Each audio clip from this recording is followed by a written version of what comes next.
حدیث نمبر 723 عن ابی ہریرہ عن النبی صلی اللہ علیہ وآلہ وسلم قال ویل للعرب من شر قد اقترب.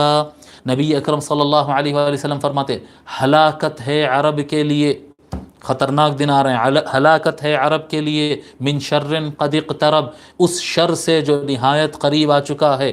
اب اس کے اوپر علماء بہت بیانات دیے. کوئی کہتا ہے کہ وہ فتن ہے، وہ جنگیں ہیں. کسی نے کہا کہ وہ مولا علی اور امیر معاویہ کے درمیان جو جنگیں ہوئے وہ مراد ہے. کسی نے کہا کہ سیدنا امام حسین علیہ السلام کی شہادت میدان کربلا میں جو ہوئی وہ ہوئی. کسی نے کہا کہ سیدنا عثمان ابن عفان رضی اللہ تعالیٰ عنہ کی شہادت کے وقت جو ملک کے مدینے کے حالات خراب ہوئے اس کی طرف اشارہ ہے، وغیرہ وغیرہ وغیرہ. ٹھیک ہے. ویل للعرب من شر قد اقترب، ہلاکت ہے عرب کے لیے اس شر سے جو نہایت قریب آ چکا ہے.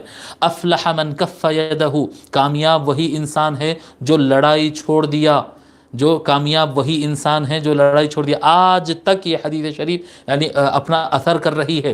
شر آگے بڑھتے جا رہا ہے اور جو ہتھیار اٹھ رہا ہے، دیکھیں آپ عرب دنیا میں جو ہتھیار اٹھ رہا ہے، کوئی سیریا پہ بمباری کر رہا ہے، کوئی یمن پہ بمباری کر رہا ہے، کوئی سوڈان پہ بمباری کر رہا ہے، کوئی عراق میں داعش کے نام سے اٹھ رہا ہے. جو ہتھیار یہ لوگ اٹھا رہے ہیں آپس میں ایک دوسرے کے خلاف، وہ نقصان ہی دے رہا ہے اور غلط رخ پر ہی جا رہا ہے. قد افلح من کف یدہ، کامیاب ہے وہ انسان جو جنگیں کرنا چھوڑ دیا، جو جنگیں کرنا چھوڑ دیا.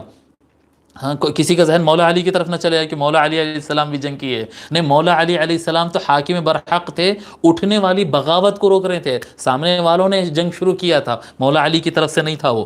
ٹھیک ہے. افلح من کف یدہ، فتن کا زمانہ آ رہا ہے. کامیاب وہ انسان ہے جو اپنے ہاتھ کو روک لے. تقربوا یا بنی فروخ الی اللہ، اے بنو فروخ. بنو فروخ اس زمانے میں حضور صلی اللہ علیہ وآلہ وسلم کے زمانے مبارک میں عجم کو کہتے تھے، غیر عرب کو.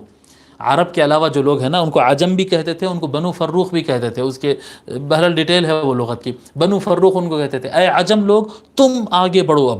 اب اے غیر عرب لوگ، اے کوفہ والو، اے کیا کہتے ہیں عربی زبان نہیں جاننے والو، غیر عرب لوگ، اب تم آگے بڑھو. تقربوا یا بنی فروخ الی اللہ، اے بنو فروخ، اے عجم لوگ اب تم اللہ تعالیٰ سے قریب ہو جاؤ. فإن العرب قد اعرضت، بے شک عرب نے اپنا منہ موڑ لیا ہے.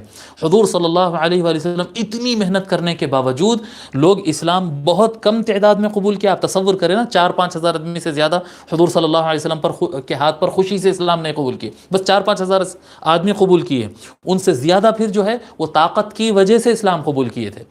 تو فإن العرب قد اعرضت، عرب خیر کی طرف آگے بڑھنے سے منہ موڑ چکے ہیں. اے بنو فروخ، اے عجم لوگ تم اب آگے بڑھو.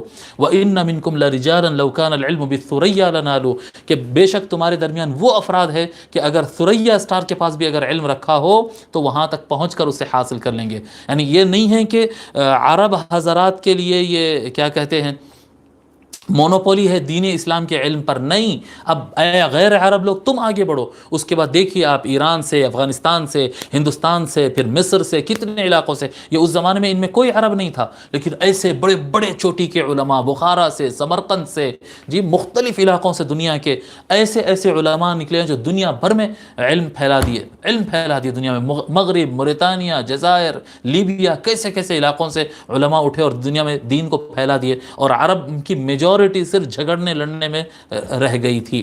اس کی طرف آقا علیہ الصلوۃ والسلام یہاں پر اشارہ فرما دیے.